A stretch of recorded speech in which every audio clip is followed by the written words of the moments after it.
road in front of me was long and dark, like a black strip in the night. It was much later than I thought I would leave work. My car's tires made a humming sound as they moved on the road, and it was so boring that it made me feel like I was falling asleep. The lights of the city disappeared behind me, and I was all with only the faraway light from my car's headlights. The night air was cold, and it came into the car through the windows. I just wanted to be home because I was so tired. Just when I started to think that I was the only person left on the road, I heard a loud noise that shocked me. It was a car horn, and it was loud and annoying. I quickly looked in my rearview mirror, and I saw the bright lights of a car right behind me. Its high beams were as bright as the sun. I was confused and worried. Why was this car driving so close to me and honking like that? I felt nervous, and I pressed on the gas pedal to go faster, hoping the distance between our cars would get bigger. But it didn't work. The car behind me kept honking its horn, and it felt like it was in a hurry. I started to panic, and my hands held the steering wheel very tight. I changed lanes, thinking that maybe the car would stop following me, but it just followed me into the new lane, and its bright lights made strange shapes on the road. My mind was racing, trying to figure out why this car was chasing me like this. Did I do something to make someone angry on the road? I was so scared that I could feel my fingers shaking as I adjusted the rear-view mirror to see the car behind me. I tried to change lanes again and again, but the car kept following, honking and flashing its bright lights. As I got closer to the city, I decided to do something bold. My heart was beating fast, but I took an exit off the highway, hoping that the winding streets would confuse the car behind me. But the car stayed right on my tail, honking its horn relentlessly. I was terrified, and every turn I made took me deeper into an area I didn't know. I couldn't think clearly as I drove through the maze of streets. I was filled with fear and couldn't understand who this person was and what they wanted from me. Panic and dread overwhelmed me, and I realized that I was far from safety. My phone was sitting on the passenger seat, forgotten, and I was completely alone in this nightmare. The city lights, which had seemed like a promise of safety, now felt like they were mocking me and my vulnerability. I knew I couldn't escape from this car. It was determined to follow me. I needed help from someone who could understand how urgent this situation was. I gripped the steering wheel tightly, my knuckles turning white, and I made a decision that could either save me or lead me into something much worse. I was heading straight to the police station. I looked in the rearview mirror again, and my heart raced even faster. The car behind me was still there, and I had no idea what the driver wanted. Every honk and every flash of the high beams felt menacing. My only hope was the police station up ahead, the one place that might offer safety. But with each passing moment, I began to realize something even scarier. This wasn't just a random chase. It was something much more sinister, and I had no idea what I was up against. My hands were shaking as I drove into the parking lot of the police station. The bright lights from the car that had been following me were still in my mind, and they felt very threatening. My heart was beating really fast. I parked my car as close to the entrance as possible, and I rushed inside, breathing quickly. Inside the police station, everything was very calm and well lit, which was very different from the chaos in my head. I went up to the front desk, and I was very nervous when I talked to the police officer there. I said, "Someone has been following me. I don't know who they are, but they've been following me.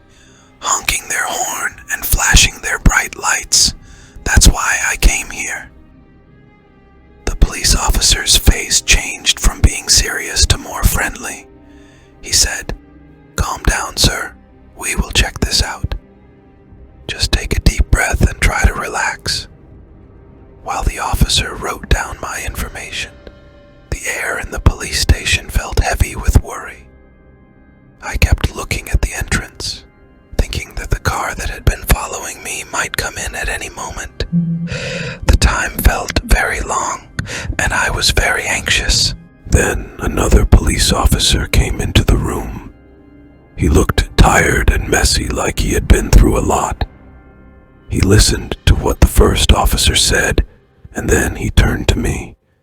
He spoke to me in a calm way and said, "Stay right here.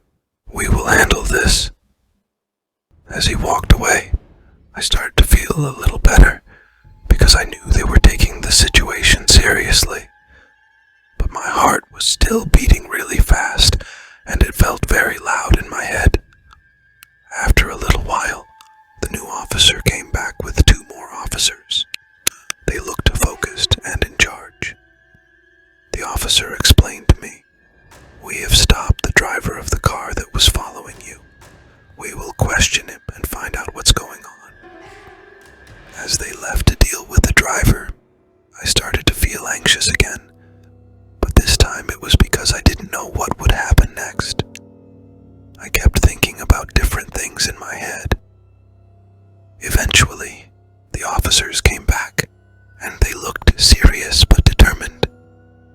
The new officer came up to me and said, "We found out something very troubling that might explain everything.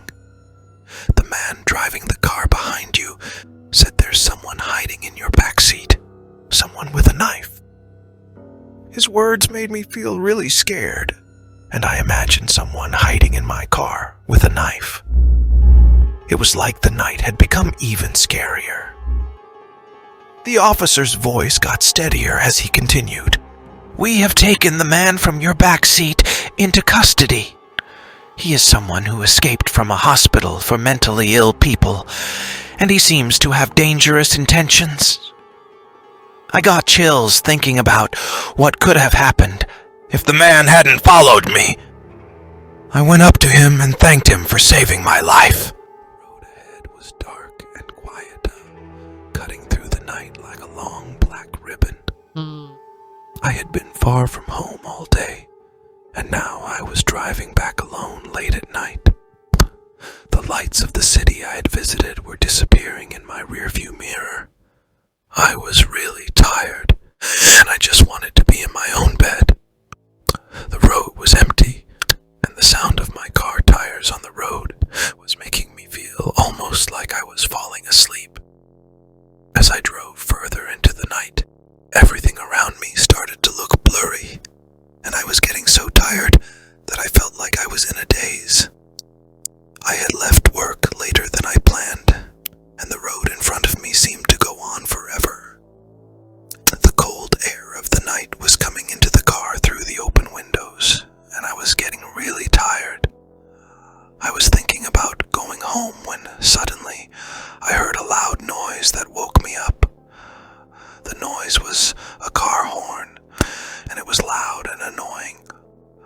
I got scared and looked in my rearview mirror. I saw bright lights from a car behind me, and it was driving very close to my car. I didn't understand why this car was following me so closely on this empty road. I felt anxious, so I pressed the gas pedal to go faster, hoping the car would go away. But it didn't. The horn kept blaring, and the car was still very close to mine. I was getting really scared, and I held onto the steering wheel tightly. I tried to change lanes to get away from the car, but it just followed me, and its bright lights made strange shapes on the road.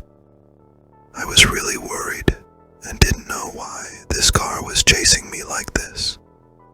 I looked at the car behind me in the rearview mirror, and it made me even more nervous. I was shaking as I changed lanes again and again, but the car just stayed close, and the driver kept honking the horn and flashing the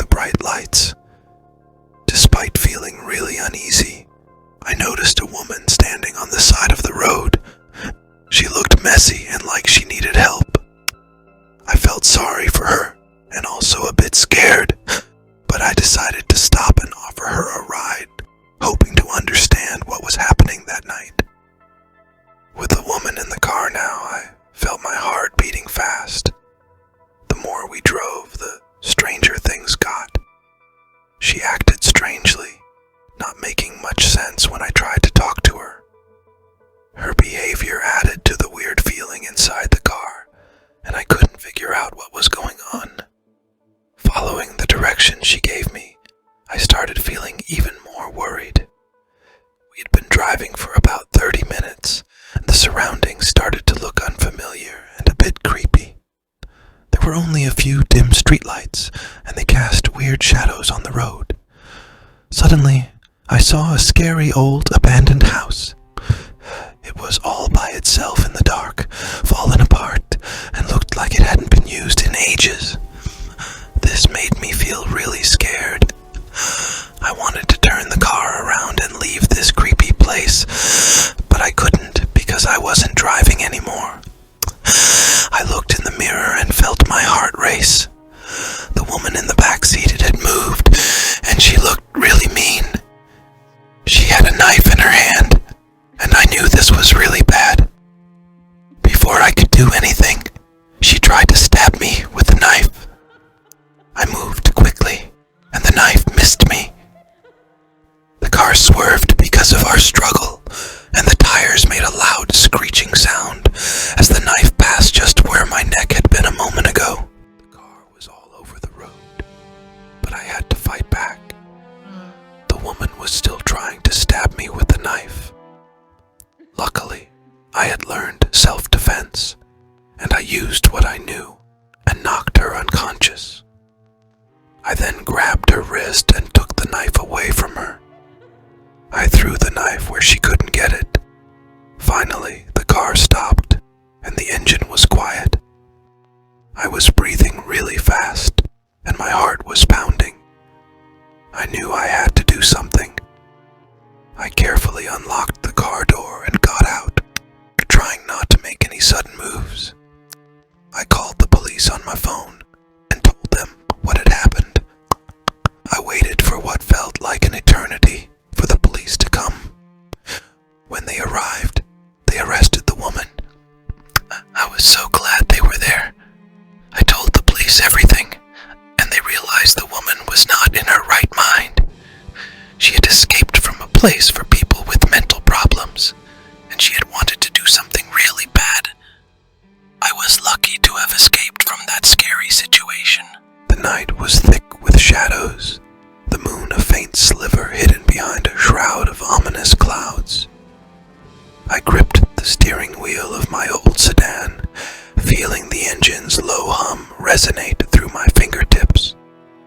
It was 2 a.m., and I was on a long, desolate stretch of highway, miles away from civilization.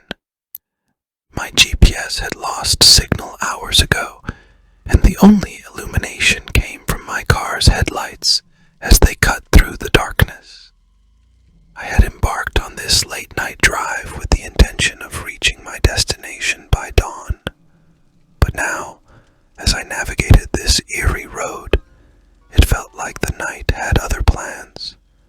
The dense forest that flanked the highway seemed to press in on me, the trees looming like ancient sentinels, whispering secrets to one another in the rustling of their leaves. The radio offered little comfort, its crackling static punctuated by bursts of indistinguishable voices. I was alone, lost in this nocturnal wilderness, with only the distant glow of the headlights guiding me forward. I had driven through the night before, but this journey felt different. The solitude was heavier, the night air colder, and the road more desolate than any I had encountered before. Doubt gnawed at the edges of my determination, and I questioned my decision to embark on this solitary adventure. My eyes flicked to the fuel gauge, noting that it was dangerously close to empty. Panic began to claw at my chest. There had to be a gas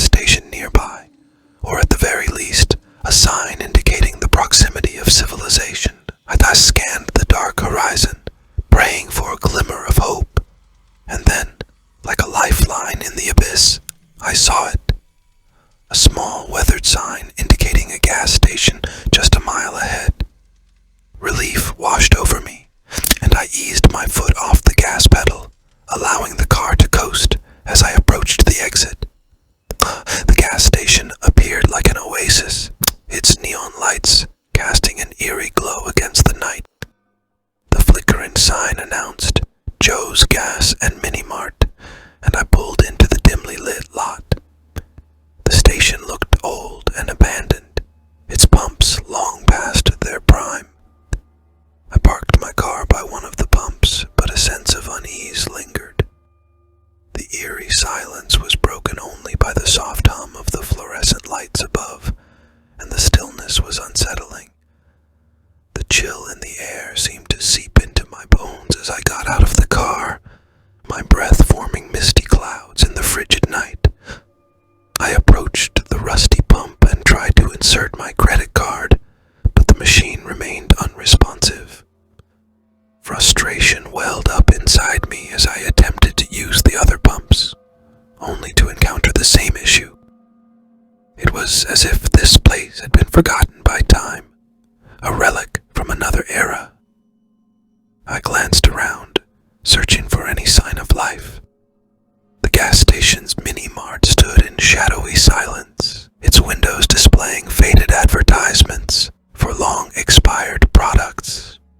The eerie feeling that I was being watched sent a shiver down my spine, but I brushed it aside as paranoia, born of exhaustion and isolation.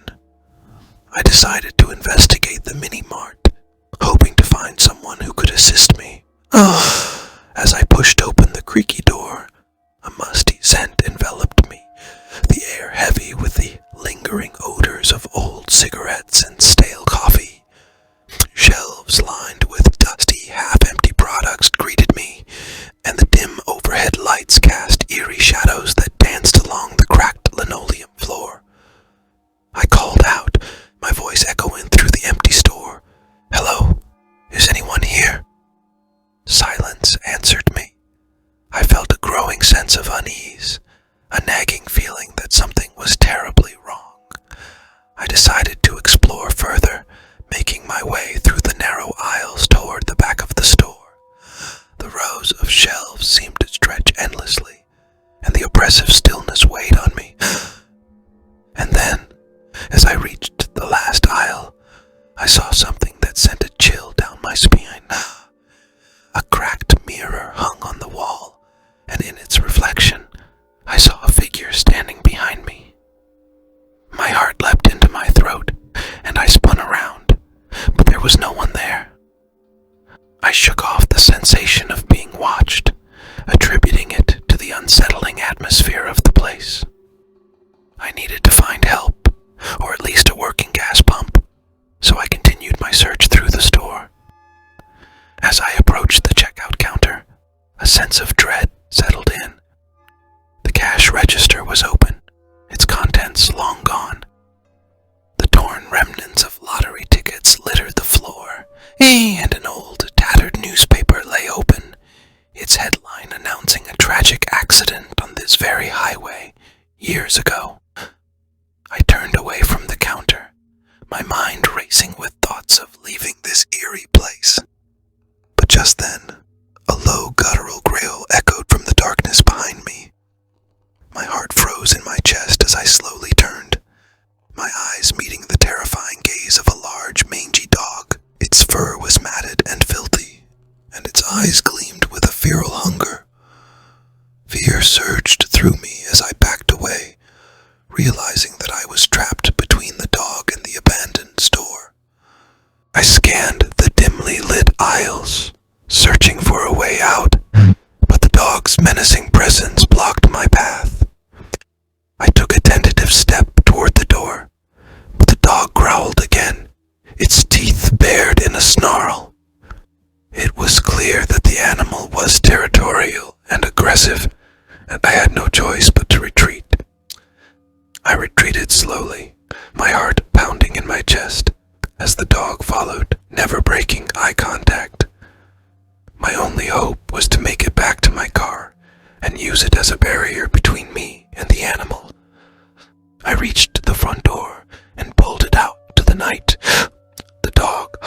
heels. A dread coursed through me as I sprinted toward my car, flinging open the driver's side door and leaping inside. I slammed the door shut just as the dog lunged, its jaws snapping inches from my leg. I fumbled for the keys, panic surging through me as I struggled to start the car.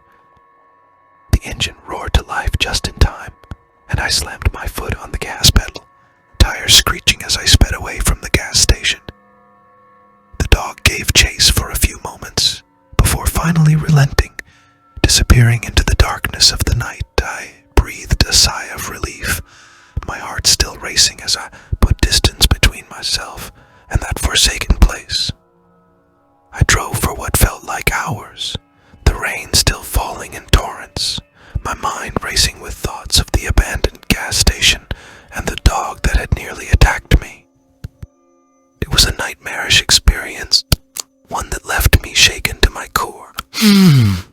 As I continued along the highway, I finally spotted the welcoming glow of a well-lit gas station in the distance. Relief washed over me as I pulled in, grateful to have escaped the clutches of that eerie place. I filled up my tank, my hands trembling as I recounted the terrifying events of the night. I couldn't shake the feeling that I had stumbled upon something otherworldly at that